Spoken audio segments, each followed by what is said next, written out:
오늘은 사도행전 4장 16절에서 31절 말씀을 통해서 복음의 능력이라고 하는 제목으로 저와 여러분이 은혜 나눌 수 있길 바라겠습니다. 사도행전 3장 6절을 보게 되면 베드로와 요한이 성전 미문에서 앉아가지고 구걸을 하던 그 안진뱅이에게 이제 나에게 은과 금은 없지만 나사렛 예수 그리스도의 이름으로 일어나 걸으라 하는 그러한 기도와 축복을 통하여서 그 안진뱅이가 일어나게 되었고, 그것이 금방 입소문이 나가지고 사방 천지에서 사람들이 구름대처럼 몰려오게 되었던 것을 보게 됩니다. 이 사건이 있고 나서 베드로와 요한은 옥에 갇히게 되었는데, 그 이유는 무엇이냐면 가르칠 자격이 없는 사람이 성전에서 하나님의 말씀을 증거한다 하여서 옥에 갇히게 된 것입니다. 당시에 그 말씀을 증거하는 그 사람들의 기준이 있었는데, 그 사람들은 그 랍비 학교라고 하는 그곳에서 교육을 다 마친 사람들만이, 랍비 교육을 마친 사람들만이 성전에서 설교를 하든가 또 말씀을 증거할 수 있게끔 그렇게 자격을 주어졌었는데, 이 베드로와 요한은 학문도 없고 또 지식도 없고 이런 사람인데도 불구하고 그 수천 명을 모아놓고서 그렇게 설교를 했다고 그래서 그들을 투옥하게 된 것입니다. 베드로와 요한을 옥에 가둔 사람들은 제사장들과 또 성전 맡은 자와 그리고 사두개인이라 그랬습니다. 이 사람들은 산헤드린 공의회라고 하는 회의가 있었는데, 그곳에 주요 인물들이 되어가지고 재판을 하고 또 그들을 처형을 하고 또 옥에 가두고 이런 여러 가지 일들을 담당하는 사람들이었습니다. 성전 맡은 자라고 하는 것은 레위인 중에서 임명된 사람들이었었는데, 성전의 제사장들을 경호해주고 또 성전을 수리하고 또 보호하고 이런 일들을 맡았습니다.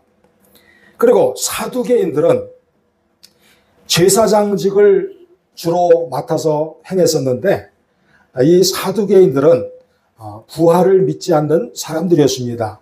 당시에 유대교의 종파가 여러 개가 있었는데, 바리새파가 있었고 또 사두개파가 있었고 에세네파가 있었고, 그리고 그 외에도 여러 가지 있었습니다만 그 수위 종파가 대표적인 그러한 부류였습니다.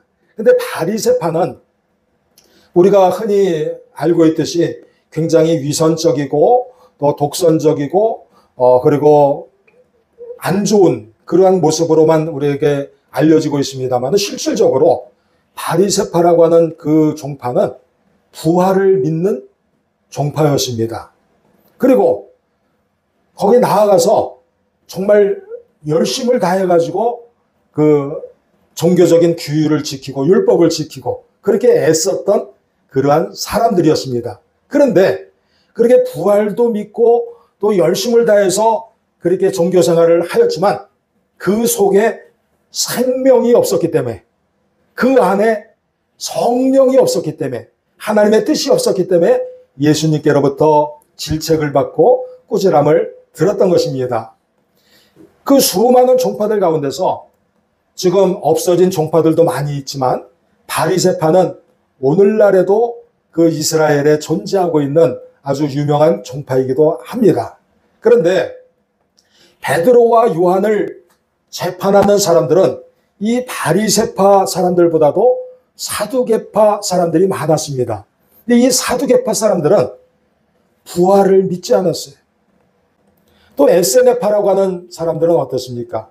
에세네파는 금욕적인 그러한 생활을 강조하는 종파였습니다. 근데 이 사두개파가, 그 중에서 사두개파가 베드로와 요한을 그렇게 굉장히 싫어했던 이유가 뭐냐면, 자기들이 믿지 않는 부활에 대한 교리를 가르쳤고, 그리고 더군다나 예수라고 하는 사람이 부활했다고 하는 것을 증거하는 것에 대해서 굉장히 싫어하고 꺼려했기 때문에 그들을 가두게 되었던 것입니다. 사두개인들은 영혼의 존재와 내세 그리고 부활에 대해서 부정을 하였기 때문에 그들을 가두었지만 결국은 그들을 풀어주게 되었습니다. 그 이유는 무엇입니까? 안진뱅이가 일어난 그 사건을 당시에 수많은 사람들이 알고서 이제 유대교에서 기독교, 초창기의 기독교죠. 예수님을 믿는 그 자리로, 영접하는 자리로까지 나아갔기 때문에 그들이 들고 일어나서 밀란을 일으킬까봐 두려워가지고 베드로와 요한을 결국은 풀어주게 되었던 것입니다. 우리는 여기서 깨달을 수가 있는데 사도행전 4장 4절 말씀을 보게 되면 그 믿는 사람들 중에서 숫자가 남자의 숫자만 5,000명이 됐더라. 안진뱅이가 일어난 그 사건을 통해서 믿는 사람의 숫자가 그만큼 많아졌다고 하는 것입니다. 믿는 사람들이 증거하고 막 그럴 때 산헤드린 공의회라고 하는 그곳에서 사두개파를 중심으로 해서 베드로와 요한을 핍박을 하게 되니까 그 핍박이 오히려 복음이 증거되는 그러한 상황으로까지 전개가 되었음을 우리는 깨달아야 되는 것입니다. 그래서 이 핍박이라고 하는 것은 결국 우리에게 신체적으로든 정신적으로든 영적으로든 위협을 가하는 것은 사실이지만 그것은 결국 여러분들을 성장시켜 주시고 또 여러분들을 좋은 곳으로 인도해 주는 그와 같은 기림을 알면서 여러분들이 예수님을 믿으면서 어떠한 어려움을 당하든지 간에 소망을 가지면서 나아갈 수 있기를 바라겠습니다. 오늘날에도 예수님을 믿는다고 해가지고 핍박을 받는 경우가 있을까? 그렇게 우리는 생각할지 모르지만 실질적으로 이 사람들이 사는 세상에서는 다른 사람들이 많기 때문에 다른 종교를 가진 사람들, 다른 생각을 가진 사람들, 그리고 다른 성격과 성품을 가진 사람들, 수많은 사람들이 얽혀서 살기 때문에 그 안에서 예수님만을 끝까지 붙들고 나아간다고 하는 것이 너무나 힘들다고 하는 것을 여러분들은 살면서 많이 체험을 하셨을 것입니다. 세상의 가치관하고 예수님의 가치관은 정반대예요. 세상의 가치관은 세상을 사랑하고 세상을 따르고 세상의 풍속과 문화를 따르는 그것이 세상의 모습인데 예수님의 가치관은 어떻습니까? 세상을 따르지 말라고 하는 것이에요. 그래서 그러한 속에서 갈등을 하면서 지내는 것이 바로 우리의 모습이기도 하는 것입니다. 또한 우리가 이렇게 교회 와가지고 교인들끼리만 이렇게 모여서 예배를 드리고 있습니다만은 여러분들이 살아가고 있는 삶의 현장을 가보시면 직장이든 아니면 사업장이든 학교든 가보면 예수님 믿는 사람들만 있는 것이 아니에요. 예수님을 믿는 사람들의 숫자가 그 공동체 안에 아주 소수다고 이렇게 한다고 한다면 따돌림을 당하는 경우도 많이 있었음을 우리는 경험을 해보게 되는 것입니다. 이처럼 우리가 예수님 때문에 불이익을 당하고 예수님 때문에 어려움을 당한다 할지라도 그것을 잘 이겨내시면 그것이 오히려 복음의 전파의 지름길이 되고 그것이 하나님께 영광을 돌리는 그 길이 됨을 믿으면서 여러분들이 어떠한 핍박과 박해를 당한다 할지라도 잘 승리할 수 있기를 진심으로 축원드리겠습니다. 옥에 갇힌 베드로와 요한은 그 다음날 재판을 받게 되었는데 거기에 재판을 위해서 모인 산헤드린 공의회 회원들은 원형으로 이렇게 둘러싸인 그러한 원탁에 둘러앉아가지고 그 안에다가 그 가운데다가 베드로와 요한을 세워놓고서 도대체 네가 왜 예수를 증거하고 왜 부활에 대해서 얘기를 하느냐 그러면서 재판을 하게 된 것입니다. 그 재판을 받는 자리에서 베드로와 요한이 담대할 수 있었던 이유는 그들이 배짱이 두둑해서 그런 것이 아니라 성령이 충만했기 때문에 담대할 수 있었던 것입니다. 여러분이 핍박을 당할 때뿐만 아니라 어떠한 상황에서든지 간에 담대해야 되는데 그렇게 될 수 있는 근원적인 그 이유는 바로 성령 충만할 때만 가능하다고 하는 것을 여러분을 믿고 성령을 사모할 수 있는 모두가 되시기를 바라겠습니다. 예수님의 죽음과 부활을 목격하고 또 승천하신 예수님을 바라보고 또 승천하시면서 예수님께서 약속하신 그 성령을 사모하면서 나아갔던 베드로와 요한이 성령을 직접 체험하고 나서 성령이 함께 계시니까 이제 자기들이 보고 들은 거, 자기들이 목격한 거, 이것들을 증거하지만 안 되겠다고 하는 그러한 마음이 속에서부터 열정적으로 솟아나게 된 것입니다.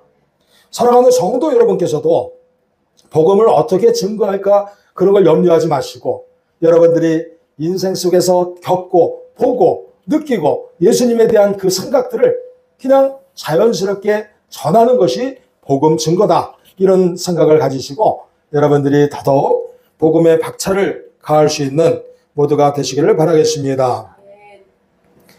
베드로와 요한은 석방을 위해서 호소하거나 항변하지 않고 신실하게 그리스도의 복음을 전했습니다. 그들은 오직 예수 그리스도를 통해서만 구원을 받을 수 있다고 분명하게 전했습니다.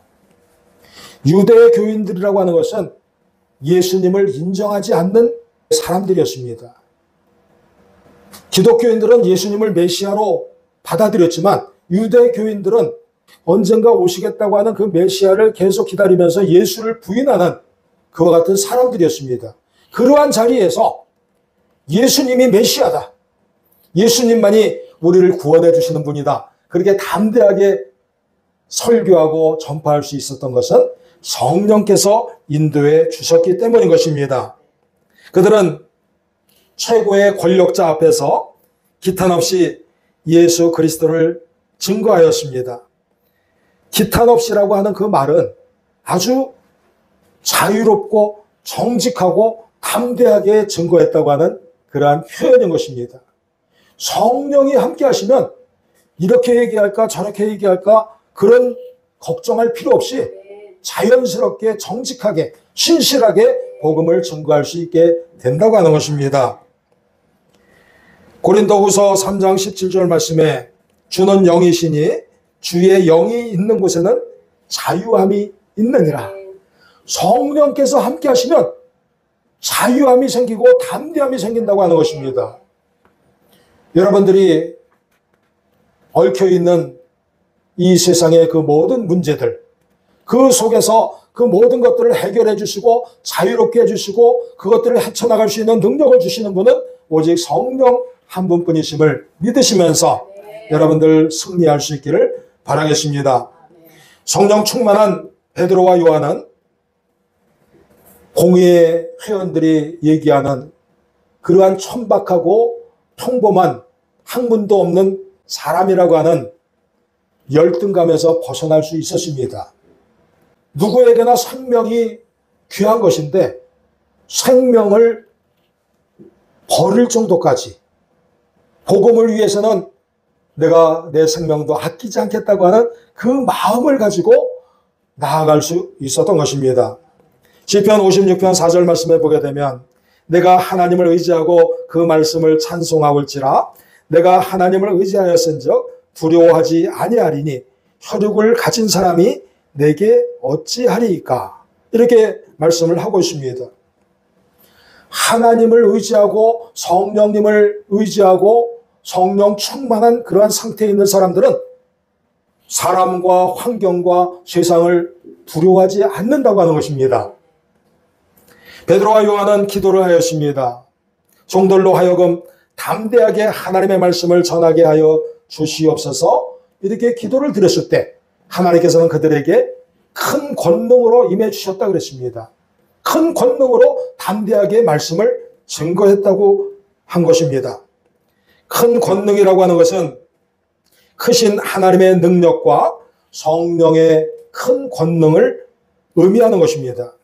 즉 자신들의 의지와 자신들의 경험과 이것을 가지고 증거한 것이 아니라 하나님께서 주시는 지혜와 능력으로 증거를 하게 되었다고 하는 것입니다.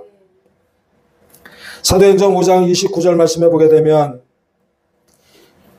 이제 옥에서 풀려나와 가지고 다시 또 잡혀간 베드로와 요한이 고백을 하는 모습이 나옵니다. 그 둘러싸인 공회 회원들 앞에서 하나님께 순종하는 것이 사람에게 순종하는 것보다 당연한 것이다. 사람에게 순종하는 것보다 하나님께 순종하는 것이 마땅하다. 이렇게 고백을 하면서 담대하게 하나님의 말씀을 또다시 증거하는 모습도 보게 되는 것입니다. 예수님으로 가득 차고 성령님으로 가득 차고 하나님으로 가득 찬 것, 성삼위일체의 그 하나님의 능력으로 가득 찬 삶을 살아가게 될 때 우리는 복음이 얼마나 소중한 것인가를 더 깊이 깨닫게 되고 그것을 자연스럽게 증거할 수밖에 없다고 하는 것을 느끼게 될 것입니다. 그러므로 사랑하는 성도 여러분께서도 내가 전도를 어떻게 할 것인가, 내가 복음을 어떻게 전할 것인가, 그렇게 연구하고 또 노력하는 것도 중요하지만 우선적인 것은 성령 충만하면 가능하다고 하는 것입니다. 성령 충만하면 방법도 알려 주시는 것이, 하나님께서 무슨 말씀을 전하게 할 것인가 그것도 알려 줄 것이고 또 어떻게 전할 것인가 이런 것도 알려주실 것입니다. 그러므로 여러분들은 복음을 증거한다고 했을 때 그걸 부담으로 생각해서는 안 된다고 하는 것이, 복음이라고 하는 것은 좋은 소식입니다. 좋은 소식을 증거하는데 염려할 게 뭐가 있겠습니까? 그냥 전하면 되는 것입니다. 여러분 할 수 있습니다. 여러분이 성령 충만하실 때, 그때 모든 것들이 가능하게 됨을 믿고서 승리하시기를 바라겠습니다. 빌립보서 3장 8절 말씀에 사도 바울은 이렇게 말씀하고 있습니다. 모든 것을 해로 여김은 그리스도를 아는 지식이 가장 고상하기 때문이다. 사도 바울이 바리새인이었었고 또 그리고 로마 시민권자였었고 여러 가지 좋은 조건들을 다 가지고 있었지만 그 모든 것들을 다 분토만도 못하게 여긴다 그랬습니다. 다 버리겠다 그랬습니다. 그 쉬운 일이 아닙니다. 자기의 명예와 자기의 재산과 자기의 권위와 자기의 이 모든 것들을 버린다고 하는 건 쉽지 않은 일입니다. 많은 사람들이 자기가 가지고 있는 걸 가지고 거기다가 좀 보태서 복음을 증거하려고 합니다. 그런데 사도 바울은 자기가 가지고 있는 것들을 다 버려가면서까지 오직 복음만을 증거했었다고 하는 것, 그것을 우리는 기억을 해야 되는 것이고, 우리가 그렇게 사도 바울을 따라서 살 수는 없다 할지라도 오직 예수 그리스도만이 우리 인생의 진정한 행복이요 예수 그리스도를 아는 지식이 나의 인생의 최고의 복이다 하는 그러한 고백을 여러분 인생의 결론으로 내릴 수 있기를 진심으로 축원드리겠습니다. 우리가 살아가면서 예수 그리스도를 알고 또 주님과 동행하는 것이 최고의 기쁨이고, 그리고 예수 그리스도를 통해서 우리가 구원과 영생과 또 부활과 이 모든 축복을 약속으로 받고 그것을 믿고서 나아가는 것, 그것이 바로 저와 여러분의 재산이 되어야 된다고 하는 것입니다. 그것이 여러분의 인생의 자산이 되어야 된다고 하는 것입니다. 사도행전 4장 12절 말씀에 다른 이로서는 구원을 받을 수 없나니 천하 사람 중에 구원을 받을 만한 다른 이름을 우리에게 주신 일이 없다 그랬습니다. 그리고 사도행전 16장 31절 말씀에 주 예수를 믿으라. 그리하면 너와 내 집이 구원을 받으리라. 이렇게 분명하게 선언을 하셨어요. 오직 예수 그리스도만이 우리의 인생의 길이요, 진리요, 생명이요. 우리가 죽기까지 따라야 되는, 우리가 죽음을 뛰어넘어서까지 사랑해야만 되는 오직 한 분이심을 알려주고 있는 것입니다. 여러분 오늘 예배를 드릴 때 나는 예수님을 최고로 여기면서 인생을 살아가겠다, 다시금 결단할 수 있기를 바라겠습니다. 사도행전 4장 19절에서 20절 말씀을 보게 되면 베드로와 요한이 또 대답을 합니다. 뭐라고 대답을 하냐면 하나님 앞에서 너희의 말을 듣는 것이 하나님의 말씀을 듣는 것보다 옳은가 판단하라. 우리는 보고 들은 것을 말하지 않을 수 없다.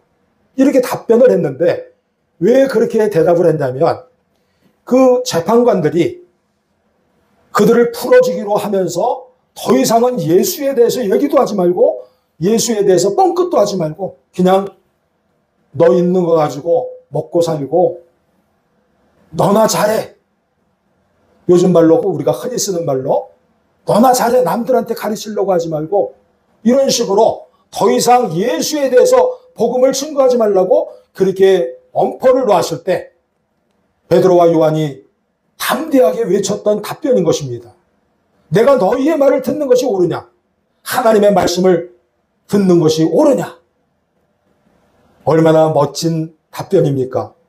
여러분들도 살아가면서 똑같은 상황은 아니라 할지라도 사람과 하나님 사이에서 고민하고 번민하게 될 때가 있을 것입니다. 그러할 때 내가 사람 때문에 쥐지 말고 하나님 때문에 승리하고 하나님 때문에 일어설 수 있는 저와 여러분 모두가 되시기를 바라겠습니다. 재판관들은 베드로와 요한을 굴복시킬 수가 없었습니다. 오히려 그 사도들은 재판관들을 두려워하지 않고 재판관들을 훈계를 했습니다. 예수를 죽인 사람들은 바로 너희들이다. 유대교인들, 너희들이 예수를 죽였다. 그러면서 그들을 질책을 하면서 그들을 두렵게 만들었던 것입니다. 재판관들은 이러한 답변을 들으면서도 어찌할 수가 없었습니다. 왜냐하면 예수님을 믿는 사람들의 숫자가 주변에 너무나 많고 이들을 더 이상 옥에 가두거나 또 사형을 처하거나 이렇게 했다고 한다면 아주 그 동네 예루살렘에 커다란 밀란이 일어날 걸 염려했기 때문에 그들은 결국은 베드로와 요한을 풀어주게 된 것입니다. 성도들이 어떻게 했습니까? 기뻐하는 것은 당연한 일이고 풀려났으니까 당연한 일이고 그들이 했던 것은 무엇이냐면 기도를 했다 그랬습니다. 우리도 어떠한 좋은 일이 있거나 어떠한 어려운 일이 있거나 제일 중요한 것은 사람들을 찾아가 가지고 어떻게 해결할까 그걸 생각하는 것이 아니라 하나님 앞에 먼저 엎드려야 된다고 하는 것입니다. 하나님께 기도를 드릴 때 하나님께서 능력을 주시고 지혜를 주시고 갈 길을 열어주심을 믿으시기를 바라겠습니다. 사도행전 4장 29절에서 30절 말씀에 성도들이 고백을 합니다. 기도를 합니다. 이제도 그들의 위협함을 굽어보시고 담대히 하나님의 말씀을 전하게 하여 주시오며 손을 내밀어 병을 낫게 하시옵고 표적과 기사가 거룩한 종 예수의 이름으로 이루어지게 하옵소서 이렇게 기도를 하였습니다. 이 기도 속에는 어떠한 핍박과 어려움이 있더라도 주님이 함께해 주실 때 다 이겨낼 수 있다고 하는 그러한 믿음의 고백이 담겨 있고 하나님의 말씀을 증거하게 해달라고 그러한 기도까지 드리게 된 것입니다. 여러분들도 항상 하나님께서 지켜주시고 돌봐주시기 때문에 모든 것들을 다 이겨내고 승리하실 수 있기를 진심으로 축원드리겠습니다. 사도행전 4장 31절 말씀에 보게 되면 그들이 그렇게 기도하기를 다하매 모인 곳이 진동하더니 무리가 다 성령이 충만하여 하나님의 말씀을 전하니라. 이렇게 말씀을 하고 있습니다. 그들이 기도할 때 진동이 일어났다 그랬어요. 표적이 나타난 것입니다. 표적은 옛날에만 일어났던 일이 아닙니다. 기적과 표적과 이 모든 것들은 오늘날에도 일어난다고 하는 것입니다. 여러분들이 기도하실 때 그 표적이 나타날 것입니다. 그 기적이 나타날 것입니다. 마가복음 16장 17절 말씀에 믿는 자들에게는 이런 표적이 따르리니 곧 그들이 내 이름으로 귀신을 쫓아내며 새 방언을 말하며 뱀을 집어올리며 무슨 독을 마실지라도 해를 받지 아니하며 병든 사람에게 손을 얹은즉 나으니라 하시더라.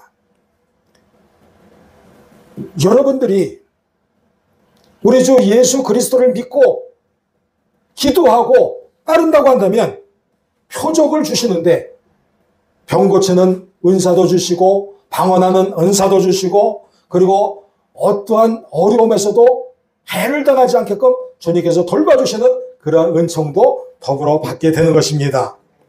그러므로 사랑하는 성도 여러분, 우리가 복음을 증거할 때 가장 중요한 것은 복음에 대한 지식보다는 성령의 인치심이 중요하다고 하는 것을 우리는 깨달아야 됩니다. 우리가 전도할 때 또 복음을 증거할 때 내가 신학적인 지식이 없어서 어떻게 하지? 그렇게 염려하면서 머뭇거리는 것이 아니라 성령께서 함께 하시면 그 신학을 뛰어넘는다고 하는 것이에요. 그래서 우리는 이 신앙을 신학적으로만 생각하는 것이 아니라 신앙을 영적인 것으로 우리는 생각하면서 성령 충만하는 것을 우선적으로 삼으실 수 있기를 바라겠습니다. 요엘서 2장 28절 말씀에 내가 내 영을 모든 만민에게 부어준다 그랬습니다. 너희 자녀들에게는 장래일을 말하게 할 것이며 너희 늙은이들에게는 꿈을 꾸게 할 것이며 너희 젊은이들에게는 이상을 보게 할 것이다. 성령 충만하게 모든 사람들에게 임하시겠다고 하는 그 말씀을 해주고 있는 것입니다. 그래서 사도행전 1장 8절 말씀을 보게 되면 오직 성령이 너희에게 임하시면 너희가 권능을 받고 예루살렘과 온 유대와 사마리아와 땅끝까지 이르러 내 증인이 되리라. 하나님의 영으로 가득 차고 성령 충만할 때 권능을 받는다 그랬어요. 권능을 받고 해외든 국내든 아니면 현장이든 영상이든 어떤 그런 선교의 자리서든지 간에 예루살렘과 유다와 사마리아와 땅끝까지 복음이 증거될 수 있게끔 그렇게 하나님께서 역사해 주신다고 하는 것입니다. 사도행전 19장 20절 말씀에 주의 말씀이 힘이 있어 흥왕하여 쇠력을 얻으니라 이렇게 말씀하고 있습니다. 주님의 말씀은 그냥 우리가 읽고 지나는 독서의 개념이 아닙니다. 주님의 말씀은 살아 움직입니다. 주님의 말씀은 오늘날에도 기적을 일으킵니다. 우리의 믿음이 어느 정도 자라나고 있느냐 그것이 중요한 것이지 하나님의 말씀의 그 효험이라든가 효과라든가 이런 거는 우리가 일체 의심 없이 하나님의 말씀은 힘이 있어서 지금도 역사의 주심을 믿고 그 기적을 붙들고 나갈 수 있는 여러분들 모두가 되시기를 바라겠습니다. 데살로니가전서 2장 13절 말씀에 이 말씀이 또한 너희 믿는 자 가운데서 역사하느니라. 믿는 자 가운데서 말씀이 역사하시는 그 통로가 있는데 믿음 가운데 역사하신다고 하는 것입니다. 그러므로 사랑하는 성도 여러분, 오늘 여러분들이 기억해야 되는 것은 복음을 증거할 때, 복음이 나의 삶이 되기를 원할 때 그때 중요한 것은 성령 충만하고 그리고 그것을 믿으면서 끝까지 붙들고 나가는 것, 그것이 바로 복음의 능력이 된다고 하는 것을 믿으시기를 바라겠습니다. 마태복음 24장 35절 말씀에 천지는 없어질지언정 내 말은 없어지지 아니하리라. 우리가 죽고 나서도 하나님의 말씀은 영원히 지속됩니다. 우리 인류가 없어진다 할지라도 하나님의 말씀은 끝까지 살아남습니다. 그만큼 하나님께서 우리 모든 인생을 끝까지 돌보시고 끝까지 지켜주시고 말씀으로 우리를 붙들어 세워주심을 믿으시길 바라겠습니다. 하나님께서는 인류의 종말을 원치 않으십니다. 인류를 구원하기를 원하십니다. 그래서 하나님의 약속으로 우리 인류가 다시금 하나님께로 돌아오고 그리고 하나님을 사랑하고 하나님의 뜻 가운데 살면서 천지가 없어지지 않고 하나님의 말씀과 더불어서 온 인류가 영원토록 하나님께만 영광 돌리며 살아갈 수 있는 그러한 아름다운 인류가 되기를 원하고 아름다운 성도들이 되기를 원하는 그 뜻을 여러분들 기억하시고 오늘도 주님께 성령 충만을 사모하면서 나아갈 수 있는 귀한 가정, 귀한 성도들 다 되시기를 진심으로 축원드리겠습니다.